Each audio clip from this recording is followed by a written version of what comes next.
السلام علیکم ورحمۃ اللہ وبرکاتہ۔ جی تو سامعین، کیا حال ہیں؟ ٹھیک ہیں آپ؟ اللہ پاک سے دعا ہے کہ جہاں بھی آپ کو رکھے خوش و خرم رکھے اور اپنے حفظ و امان میں رکھے۔ تو بڑھتے ہیں آج کی حدیث کی جانب۔ تو آج کی حدیث اکرام مسلم کے بارے میں ہے کہ مسلمان سے تعلق آپ کو کیسا ہونا چاہیے، اور یہ صحیح مسلم سے اس کو نقل کیا گیا ہے۔ تو آئیے دیکھتے ہیں اس کو۔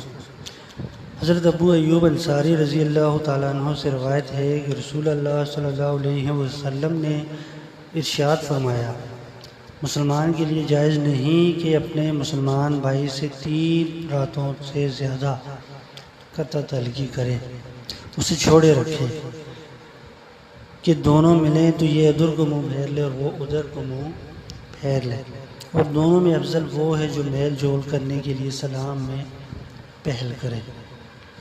تو میرے بھائیوں، یہ تھی حدیث اکرام مسلم کے بارے میں کہ اپنے مسلمان بھائی سے قطع تعلقی کرنا بھی جائز نہیں ہے۔ 3 دن سے زیادہ قطع تعلقی کرنا یہ جائز نہیں ہے۔ تو ہمیں اپنی زندگی میں ان چیزوں کو بھی شامل کرنا پڑے گا اور دیکھنا پڑے گا ان کو بھی۔ ملتے ہیں اگلی ویڈیو میں، تب تک کے لیے اجازت چاہیے۔ اللہ حافظ۔